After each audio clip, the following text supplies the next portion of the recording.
Are GPU prices and availability really getting better? Well, today I decided to go hunting for the cheapest, best value GPU that I could buy. I mean, that's the best way to test if it's really getting better. If I'm a buyer going out to a store, now this is the best case scenario. Not everybody has a Micro Center near them, but if you did and you went to it, which GPU could you choose? Like, what's the best value? Of course, it's going to depend on your budget, but nobody wants to buy the best if it's really too expensive.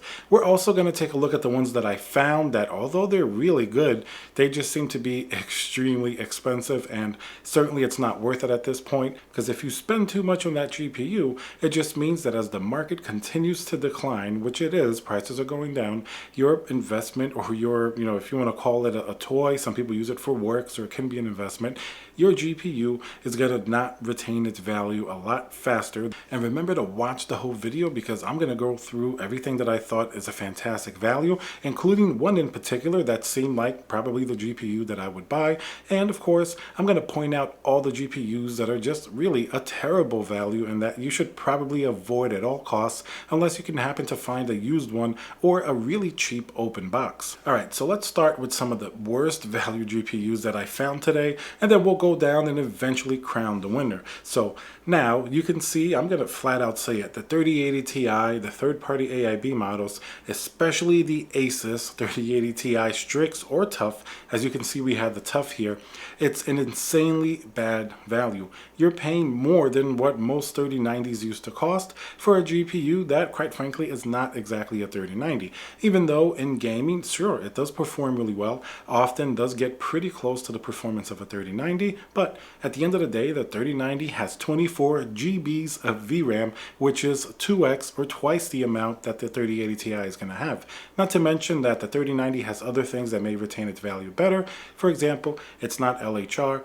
All of the 3080 Ti GPUs are going to be LHR, which is light hash rate. If you mine or not, if you like it or not, it does have a huge impact on sort of the value of these GPUs when you go to resell it, when you go to trade it for another GPU. So it's certainly something to keep in mind. So right off the bat, I looked at these high-end GPUs. 3080 Ti is just way too expensive.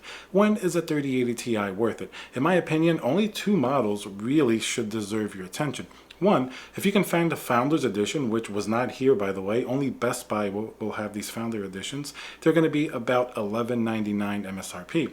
If you find a 3080 Ti for $11.99 MSRP, in my opinion, you're golden. That's a fantastic GPU. You're not going to have any issues regardless of what you want to do. Content creation, gaming, even being LHR, crypto miners still seem to like it. So for that price, that's really one of the only two that I would get. The second one, and this is stretching it a little bit more, maybe the EVGA 3080 Ti for the 1.3, just because that one you can generally find for maybe around $1,400 retail.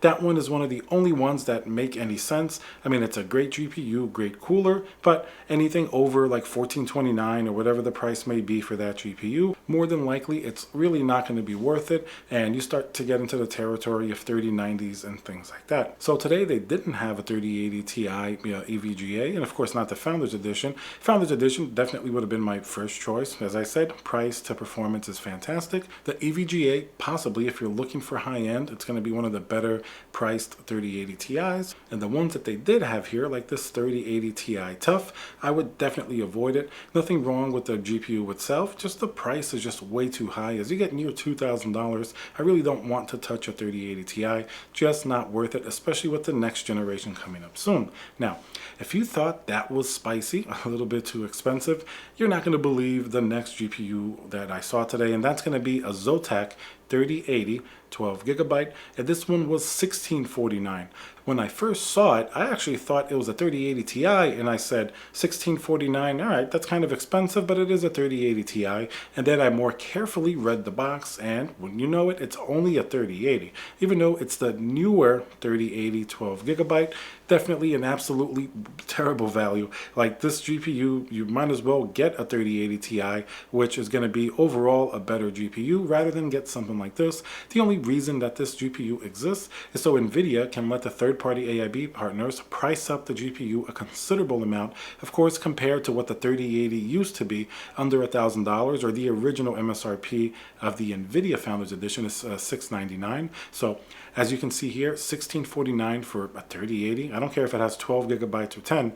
That is an absolutely astonishingly terrible value, really bad. If you want a 3080 12 gigabyte, probably the only one that makes any sense is that, once again, the EVGA one, which is going to be the cheapest, and that's still $1,249 or thereabouts. Still more than a Founders Edition 3080 Ti, which people, including myself, have been able to get at Best Buy when they have the different drops of the Founders Edition. Certainly, it is tough, but the 3080 Ti specifically is not impossible. Some of the other GPUs are much higher in demand, like the 3070, 3080, and the 3090 for the Founders Edition, just because their performance for the dollar is exceptional. Of course, they're going to be non-LHR, aside from the 3080 Ti, when they come in the Founders Edition version. So they've been in really, really high demand, but 3080 Ti Founders, you can certainly still find it at Best Buy, but here I wasn't at Best Buy, so they did not have this GPU. And now if you're looking sort of in this price range in the high end, you're going to want to probably take a look at a 6900 XT.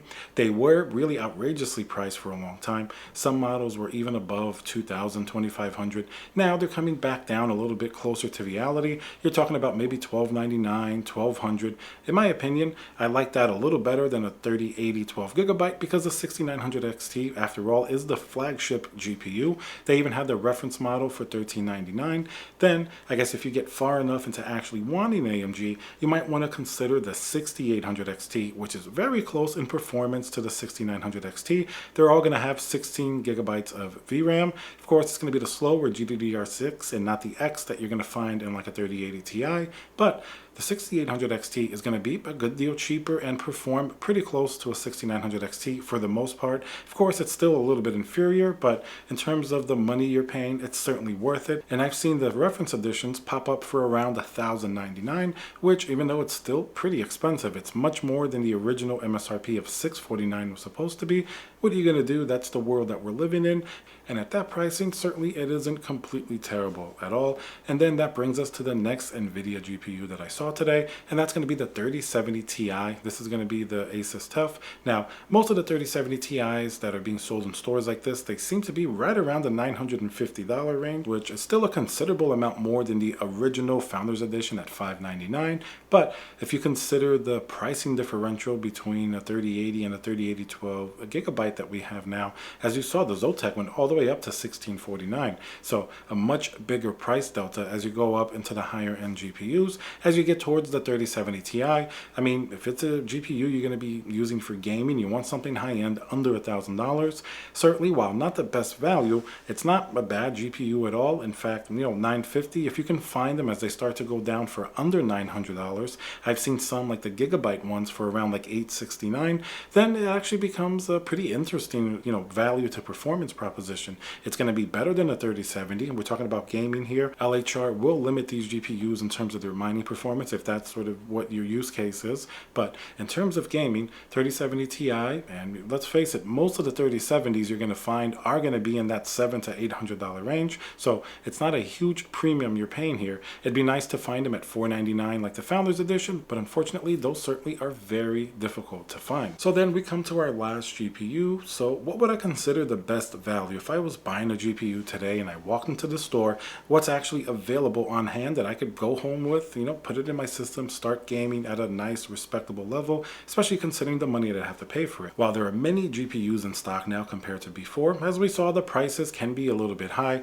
I did see a 6700 XT Power Color Red Devil, so it's going to be a little bit higher end version of this GPU, and it was an open box for $679. Now, when I saw that, I thought that's a pretty good price. Most of the 6700 XTs for the last several months were selling like a 3070 Ti in terms of pricing. They were between $900 to $1,000, some of them dipping in the $800 range. So to be able to find one, especially a nicer model like this for $679, I think that's what I would consider the best value GPU here today. Of course, if you don't want AMD, maybe that could be an issue. Some people want just NVIDIA for whatever reason. Maybe they want NVIDIA vein, or they want, to have more ray tracing performance. And yes, nvidia will have that, but the 6700 XT and the AMD GPUs, if you're playing games, especially 1080p, 1440p, they're going to give you some of the best rasterization performance. They do have their own ray tracing capabilities as well, even though it's not quite on the same level as nvidia's. For that price, $679 for a 6700 XT,